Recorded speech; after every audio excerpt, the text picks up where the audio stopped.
Avec l'arrivée des technologies de basse consommation, de nouveaux produits font leur apparition. Je vous propose dans cette vidéo de comparer l'AirTag d'Apple au tracker GPS de Invoxia. On va commencer avec les différences physiques. L'AirTag d'Apple est très proche au niveau physique d'une pièce de 2 €. C'est quelque chose qu'on peut facilement tenir dans la main, qui se cache assez facilement et qui est très léger. Il a en plus un dos personnalisable lorsqu'on le commande sur le site Apple. On peut choisir d'y mettre un emoji ou un message. Il n'a par contre pas de trou pour passer une dragonne. Il faudra donc acheter obligatoirement un porte-clés supplémentaire, soit officiel proposé par Apple à des prix quand même assez élevés, ou soit dans le marché secondaire fait par des vendeurs tiers. Pour le traceur d'Invoxia, il est tout en longueur, assez fin, tout comme le AirTag. Il sera cependant plus grand et plus difficile à cacher. Par contre, il dispose d'une petite zone d'accroche permettant d'installer une lanière. Une est déjà présente par défaut, par contre elle est attachée de manière définitive. Si vous souhaitez l'enlever, vous ne pourrez plus la remettre. Et en plus, le tracker Invoxia dispose d'un petit bouton sur le dessus pour actualiser la position en direct. Dans les caractéristiques techniques, le AirTag d'Apple dispose d'une pile qui propose une autonomie d'environ 12 mois. L'autonomie va bien évidemment dépendre de la fréquence de déplacement de l'AirTag et de ses interactions avec les différents appareils qu'il va pouvoir rencontrer. Il fonctionne grâce à la technologie Bluetooth Low Energy, ce qui rend sa consommation très faible, et en plus il a un petit haut-parleur intégré qui permet de le localiser lorsqu'on cherche l'objet. Pour le tracker Invoxia, il est rechargeable en micro USB, et il a une autonomie comprise entre 1 et 6 mois en fonction de la fréquence de rafraîchissement des données. On peut la choisir manuellement dans l'application. Pour l'autonomie, elle va vraiment dépendre de la fréquence de déplacement puisque le tracker se désactive lorsqu'il ne reçoit aucune vibration et aucun mouvement grâce à son accéléromètre. Le tracker Invoxia a par contre une différence assez embêtante par rapport à l'AirTag d'Apple. Il a un abonnement qui est de 9,99 € par mois au bout de 3 ans. Les 3 premières années sont offertes avec le tracker. Pour les différences de fonctionnement, l'AirTag nécessite un iPhone pour la configuration, vous ne pourrez pas le configurer avec un autre téléphone, et il faudra toujours un iPhone avec soi pour pouvoir l'utiliser ou au moins localiser l'appareil. Pour fonctionner et pour relever des points GPS, il ne va pas exploiter une technologie réseau comme la 3G ou la 4G, il va se baser sur le réseau d'appareils Apple disponibles dans toute la planète. C'est-à-dire que chaque personne possédant un iPhone va être automatiquement une sorte d'antenne relais pour les AirTags, c'est-à-dire que dès qu'il va détecter un AirTag autour de soi, grâce au Bluetooth, donc un rayon de 10-20 mètres, il va envoyer la position GPS à Apple pour indiquer l'emplacement du AirTag.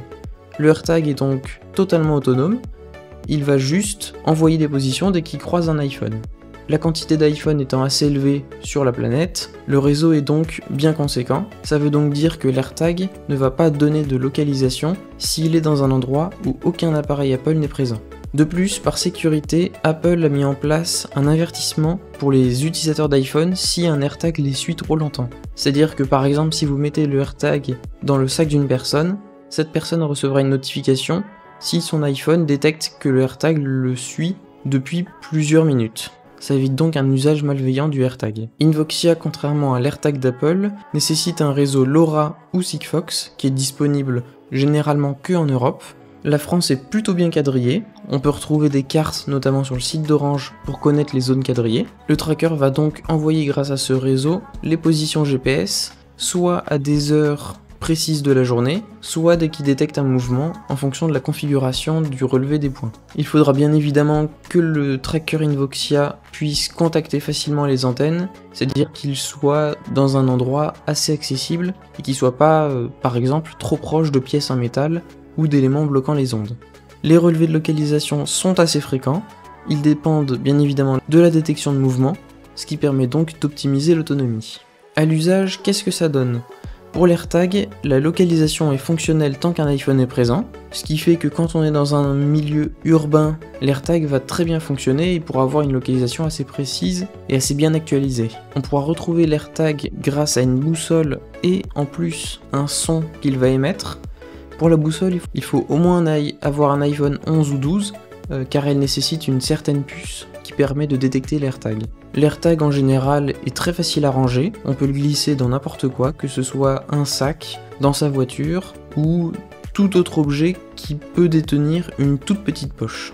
Par contre, le seul problème du AirTag, c'est qu'il va difficilement s'accrocher à vos clés, il faudra obligatoirement un porte-clés. Pour le tracker Invoxia, l'usage est aussi très simple. Il va par contre avoir une émission de données un petit peu limite s'il est trop bien caché. C'est-à-dire que dans certains sacs, si on le cache un peu trop profond et à côté d'un ordinateur ou trop proche de l'ordinateur, on a un risque que les relevés des GPS soient beaucoup moins fréquents. Par contre, Invoxia propose dans son application un suivi du trajet, c'est-à-dire qu'on va voir le trajet que l'appareil va faire, on aura tous les points, on pourra à peu près voir le trajet. C'est très parlant quand on regarde par exemple le déplacement d'une voiture. Pour retrouver le traceur, on aura une option chaud-froid plus un son, donc il va émettre un petit bip avec son haut-parleur, et l'option chaud-froid permettra de savoir si on se rapproche ou non du tracker en fonction de la puissance du signal Bluetooth. Le relevé fréquent est quand même très pratique, parce qu'on peut avoir une actualisation quasiment toutes les 2 minutes. Alors maintenant, face à ces deux trackers, on peut se poser la question duquel il faut choisir. Et comme dans toute comparaison, on va dire que ça dépend du besoin. L'AirTag va être très pratique pour des objets toujours à proximité d'un iPhone, c'est-à-dire que si on prend par exemple un sac, il sera généralement proche d'un propriétaire d'iPhone ou proche de personnes ayant possiblement un iPhone, donc ça va être parfait pour cet usage. Par contre, il faut que vous ayez un iPhone. C'est principalement dédié à traquer l'oubli et éventuellement le vol. Bien qu'il y ait un avertissement, le vol pourra très vite être arrêté, la personne pourrait soit chercher l'AirTag ou tout simplement abandonner l'objet. Pour le tracker Invoxia, le champ d'action est quand même plus large, mais il reste restreint, notamment si on quitte l'Union Européenne ou qu'on va dans une zone non couverte. Par contre, on pourra très bien mettre ça dans un véhicule qui pourra être localisé même s'il est sur l'autoroute ou dans des zones où il n'y aurait par exemple pas beaucoup de public ayant un iPhone. Le tracker Invoxia est selon moi bien plus adapté à la surveillance contre le vol, étant plus discret contrairement à l'AirTag et ayant un système de rafraîchissement plus performant. Pour l'AirTag, il est proposé à 39 € et il nécessite un changement de pile par an, ce qui est pas très cher, c'est des piles standards, piles plates. On peut même retrouver un pack de 4 AirTags pour 129 €. Et pour le tracker Invoxia, il est proposé à 99 € avec un abonnement à 9 € par an à partir de 3 ans. Sachant que lors du renouvellement, vous avez la possibilité de renouveler plusieurs années d'un coup et par ailleurs de faire baisser la facture, il me semble à peu près à 27 €. J'espère que ce comparatif vous aura aidé pour faire votre choix entre un AirTag et un tracker Invoxia. Si vous avez des questions, n'hésitez pas à les poser dans les commentaires, je pourrai vous aider pour faire votre choix. J'utilise personnellement les deux solutions au quotidien. Et si ce n'est pas déjà fait, n'oubliez pas de vous abonner, de mettre un pouce bleu et de partager cette vidéo à des personnes qui en seraient intéressées. A bientôt!